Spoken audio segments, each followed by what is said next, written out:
Sud Radio, Osez investir, Thomas Binet. Où placer notre argent une fois que notre entreprise a fonctionné? On vous a retrouvé pour que vous nous expliquiez comment ça marche, mon cher Thomas, au programme aujourd'hui. Oui, Jean-Marie, on va parler du marché de l'immobilier. On va se poser la question de savoir s'il est en train de repartir. On va également s'intéresser à l'épargne des Français avec Joseph Chouefati, cofondateur de Goodvest, société proposant des solutions d'investissement engagées dans l'environnement. Et on terminera la matinale avec Guy Marty, notre expert en gestion de patrimoine, qui va nous expliquer le mot crise. Et tout de suite, on commence.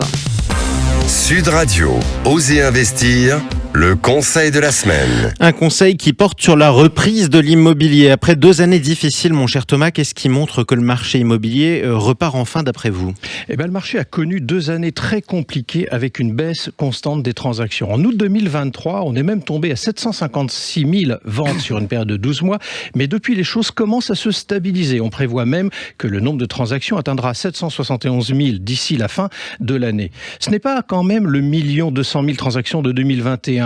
En plus, on constate que les propriétaires acceptent enfin de baisser leur prix dans certaines villes, ce qui faciliterait donc la reprise des ventes. Bon, alors voilà qui est encourageant. Qu'en est-il du pouvoir d'achat immobilier des ménages, qui a été impacté, comme tout le pouvoir d'achat d'ailleurs, par la hausse des taux d'intérêt ces dernières années? Oui, c'est vrai, Jean-Marie, que la hausse des taux a fortement pesé sur le pouvoir d'achat immobilier. Entre janvier 2022 et janvier 2024, les ménages ont perdu environ 11 mètres carrés de surface qu'ils pouvaient s'offrir.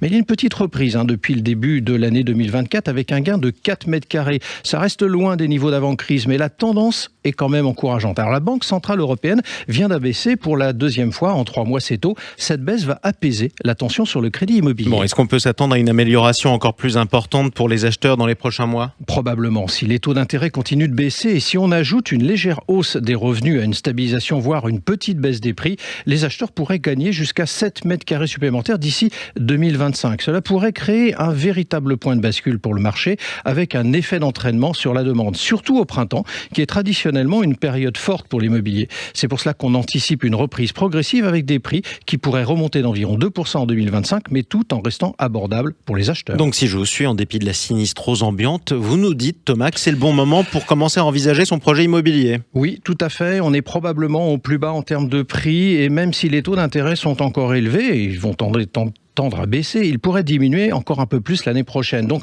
c'est le moment de s'intéresser pour acheter, surtout si vous pouvez renégocier votre crédit plus tard quand les taux seront encore plus favorables. Cette conjoncture fait que la période qui s'ouvre à nous devient stratégique pour les acheteurs qui souhaitent se lancer dans l'immobilier. Eh bien, écoutez, c'est déjà ça. Bonne nouvelle, tiens, pour ce dimanche. Allez, tout de suite, on accueille votre invité. Haussmann Executive Search, leader du recrutement sur les métiers de la finance et de l'immobilier, présente Sud Radio, Osez investir, l'invité. Thomas, nous sommes avec votre invité, Joseph Chouefati, cofondateur de Goodvest, société qui propose des solutions d'investissement engagées pour l'environnement. Bienvenue à vous, Joseph Chouefati, sur Sud Radio. Merci beaucoup. La situation est complexe. Le nouveau gouvernement va devoir boucler un budget que certains annoncent comme le plus compliqué de la Ve République. La Commission européenne attend avec impatience notre copie et pendant ce temps-là, et du coup, peut-être c'est une conséquence, les Français continuent d'épargner. Donc, il y a une forme de sinistrose, une peur, donc on épargne. C'est bien ça la conséquence ? Voilà, c'est une habitude des Français. Les Français ont toujours été parmi les champions de l'épargne et continuent d'épargner massivement. Il y a une instabilité politique en France, il y a les élections américaines qui arrivent et donc on continue d'épargner. Il y a aussi le fait que, on va en reparler, mais les rendements des produits d'épargne sécurisés, ce que les Français adorent la sécurité, continuent à être très attractifs et même deviennent positifs par rapport à l'inflation pour ce qui est du livret A. Avec l'inflation qui baisse, c'est le taux du livret A qui reste à 3% pour l'instant. Suite à l'inflation qu'on a connue, les Français ont peur d'une nouvelle vague inflationniste. Est-ce que c'est ce qui les pousse également à épargner plus ? On l'a vu d'ailleurs que cette vague d'épargne s'est développée depuis la Covid globalement. Vous confirmez tout ça ? Tout à fait. Ils vont probablement continuer à épargner parce que les rendements restent intéressants sur les produits à capital garanti. On a toujours de l'inquiétude et là en fait on a une inflation qui commence déjà à se baisser. Donc la capacité d'épargne elle devrait pas être significativement altérée et elle devrait continuer à être bonne. Ce qui va peut-être changer, c'est quand on va avoir cet effet de baisse des taux qui va finalement impacter les produits à capital garanti, comme par exemple le livret A, les fonds euros, qui jusqu'à présent bénéficiaient vraiment des taux boostés. des assureurs qui faisaient donc des périodes un peu promotionnelles pour encourager les Français à revenir massivement sur les fonds en euros. Alors soyons concrets, on voit que le taux d'épargne est passé de 17,6% au premier trimestre à 17,9% au deuxième trimestre. Comment voyez-vous cette fin d'année se profiler ?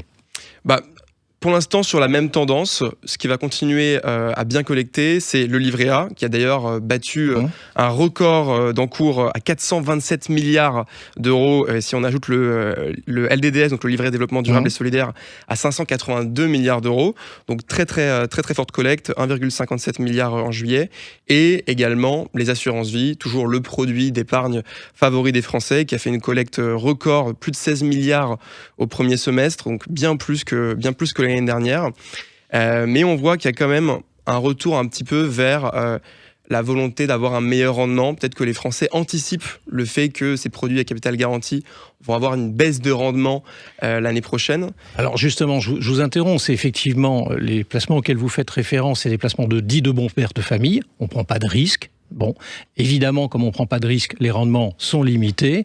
Du coup, ce n'est pas forcément les mêmes placements. J'imagine qu'il faut diversifier dans ces conditions.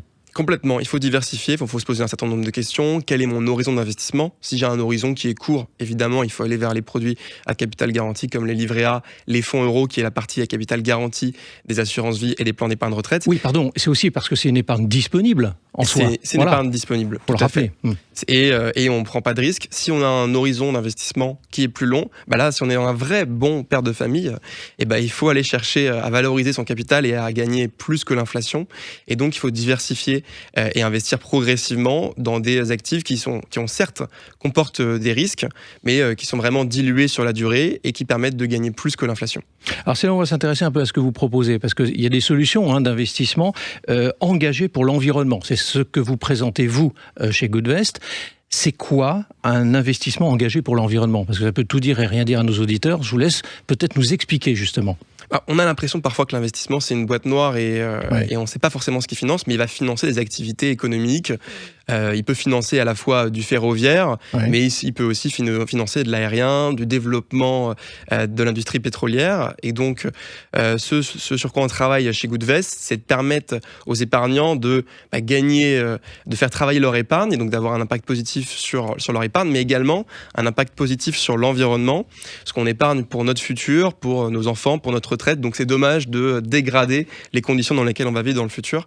Et donc chez Goodvest, on leur permet d'investir en excluant les secteurs néfastes et en étant toujours alignés avec l'accord de Paris, dont l'objectif c'est de ne pas dépasser 2 degrés de réchauffement climatique. Donc vous êtes éco-responsable, si on peut le dire autrement ? On peut dire ça comme ça. Bon, alors moi j'ai lu que vous sélectionnez avec dureté, si je peux le dire ainsi, vos placements.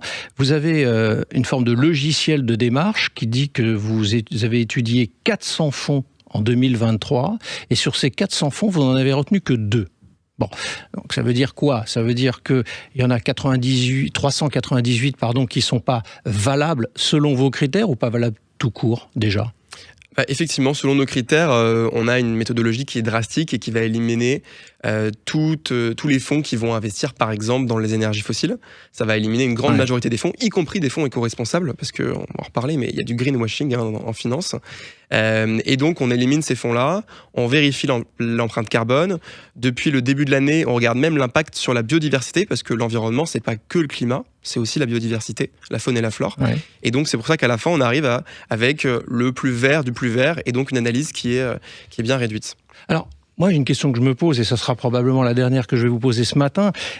Épargner de manière verte et durable, c'est ce que vous êtes en train de revendiquer, de faire. Est-ce une bonne action, du coup, mais qui fait renoncer au rendement ? Parce qu'on peut se dire, c'est bien, on est dans la mouvance, mais en revanche, ça donne quoi, finalement, dans mon portefeuille ? Là, il y a une idée reçue comme quoi ça pourrait rapporter moins, mais en fait non, il y a beaucoup de choses qui l'expliquent. Il y a des politiques aux États-Unis, en Europe, qui vont pousser les entreprises qui sont dans la transition écologique, des aides, les consommateurs qui sont de plus en plus attentifs vers le greenwashing.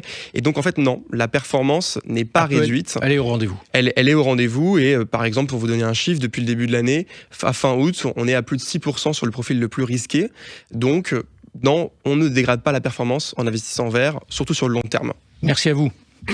Et je rappelle d'ailleurs que vous êtes le cofondateur de Goodvest. Merci à vous. Tout de suite, on explique quelque chose. Sud Radio, Osez investir, le coin de On a l'expert. retrouvé notre oncle Picsou à nous, Guy Marty, bienvenue.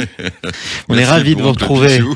mon cher Guy Marty. Vous êtes notre consultant en gestion de patrimoine et le fondateur de pierrepapier.fr. Oui, c'est la rentrée pour vous, Guy, avec nous ce matin, et certains sujets d'ailleurs qui ont traversé également l'été. Alors par exemple, on parle toujours de crise du logement, sans bien savoir pourquoi et comment elle va se résoudre. Qu'est-ce que cela vous inspire ce beau matin ? Surtout que les mots sont toujours étonnants parce que Ouais. la crise du logement, c'est que les prix, les loyers sont chers. Une crise boursière, c'est que les prix s'effondrent. Alors c'est un mot qu'on utilise souvent, pourtant, pourquoi ? Ben oui, mais on l'utilise à chaque fois avec un sens différent. Par exemple, quand on parle de crise économique, Ouais. ça veut dire que les gens vont souffrir, sauf les économistes.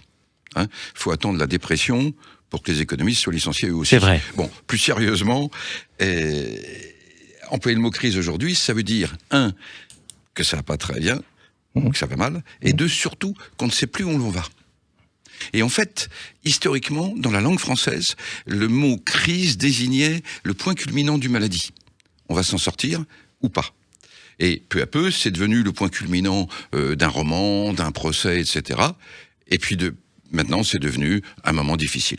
Et donc on parle de crise du logement du coup. Oui, car on met l'attention sur l'équation sociale. C'est-à-dire que si on regarde les placements, comme dans cette émission, le logement s'est très bien porté. En revanche, les loyers sont chers, parfois beaucoup trop chers pour pas mal de familles en France. Et ça, c'est une atteinte au niveau de vie, c'est un échec économique. Donc on peut espérer un dénouement quand même positif dans tout ça ? Alors pour cela, Ouais. mon cher Thomas, il faudrait revenir à l'étymologie du mot crise. Allons-y. En fait, krusos, Ouais. en grec, ça voulait dire décision, jugement.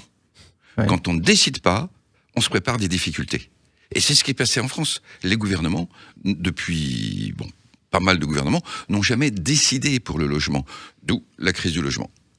Et d'où la crise des gouvernements d'ailleurs. On en aura de plus en plus. On verra s'il change de politique. Merci, mon cher Guy Marty. Pierrepapier.fr pour retrouver toutes vos analyses. Merci à vous, Thomas Binet. On vous retrouve dimanche prochain sur Sud Radio avec plaisir. Avec grand plaisir. Sud Radio, Osez investir, Thomas Binet.